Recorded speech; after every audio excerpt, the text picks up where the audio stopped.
Здраво и добре дојавте во нашето прво видео на новиот YouTube канал BMG Sport.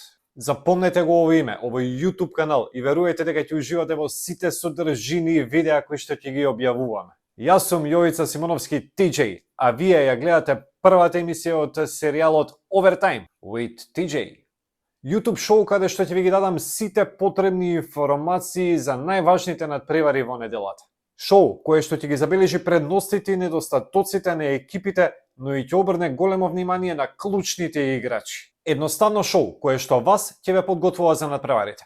Сега, првиот месец природно ќе се фокусираме на најважното, светското првенство во Катар. Реално не можеше да посакаме подобар старт на овој YouTube канал.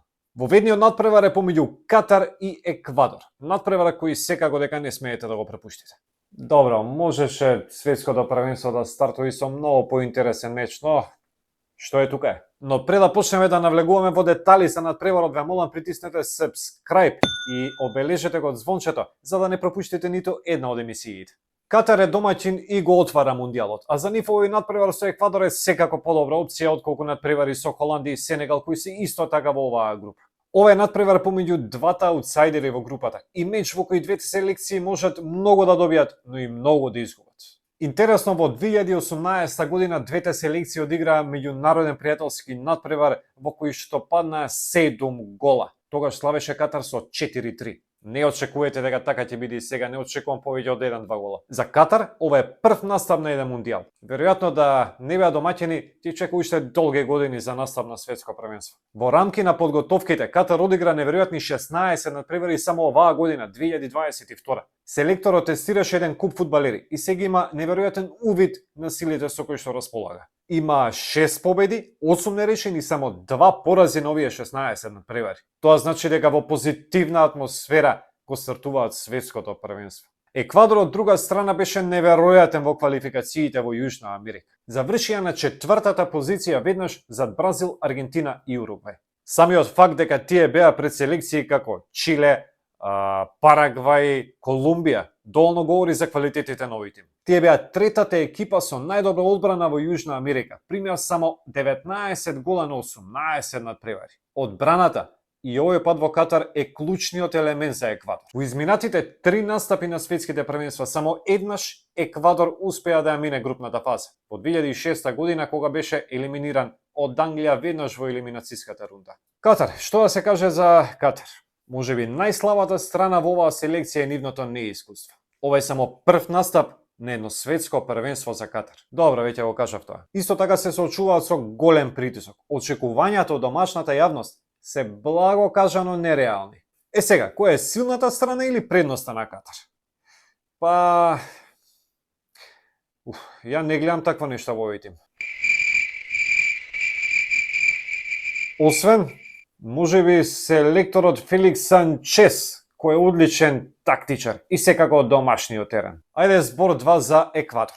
Ова е трет настап за Еквадор на едно светско првенство. Има многу посилни надпревари во своите нозе, играјќи во квалификациите во Јужна Америка против селекции како Бразил, Аргентина, Уругвај, Чили и така натаму. Што се однесува до составот, имаат еден крајно интересен состав. Доста искусни фудбалери, меѓутоа и фудбалери кои што играат во најсилните европски лиги. Ако Еквадор одигра на високо ниво, мислам дека може да им ги замрси сметките на фаворитите во групата Сенегал и Холандија. Кога се во прашање фудбалерите, има по неколку фудбалери во двете селекции на кои што треба да се обрне внимание. Од едната страна ги извојувам Али Алмоес и Акрам Афиф како фудбалери кои што може да го решат овој надпревар, но и да остават белег на светското првенство. Сите погледи се свртени кон Алмоес, но јас верувам дека треба да обрнеме повеќе внимание на Акрам Афиф. Се работи за одличен фудбалер, иако не напредуваше онака како што се очекуваше од него. Има искуство играјќи во Европа, играше во ЕУПЕН во Белгија. Сега игра во домашниот шампионат и важи за најдобар фудбалер во Катар.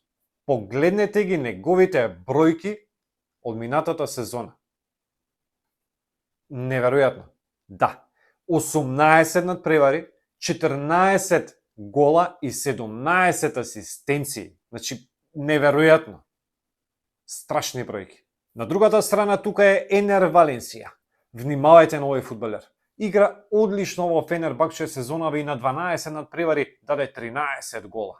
Добро, сега некој од вас ќе каже, Абе, старе има 33 години, но, веруете, ќе остави белег нови шампионат или барем белег во селекцијата на Еквадор. Ако ги споредам, нема сомнеш кој е подобар. Тоа е Енер Валенсија. Тоа е само уште една предност за Еквадор. Сума сумар, Еквадор е фаворит на овој меч и во тоа нема никаква дилема. Но Катар се подготвува за ова со години. Ако не изгорат во желбата, тогаш можат барем до реми. Не очекувајте премногу голови на овој надпревар. Занемарете го оној надпревар од 2018 година што заврши со 7 гола помеѓу двете селекции. Сега ќе се игра предпазливо. Никој не сака да го изгуби првиот надпревар на светско првенство. Сега најчесто кога не игра некој мој фаворит или омилена екипа, најавам за послабиот. Но сега ќе најавам за Еквадор, за фаворитот на овој надпревар. И очекувам нивна победа. Ако морам да го погодам конечниот резултат, би рекол 0-1. Тоа е тоа. Тоа беше се за денес. Веќе утре продолжуваме со уште видеа за надпреварите од вториот ден на светскиот шампионат.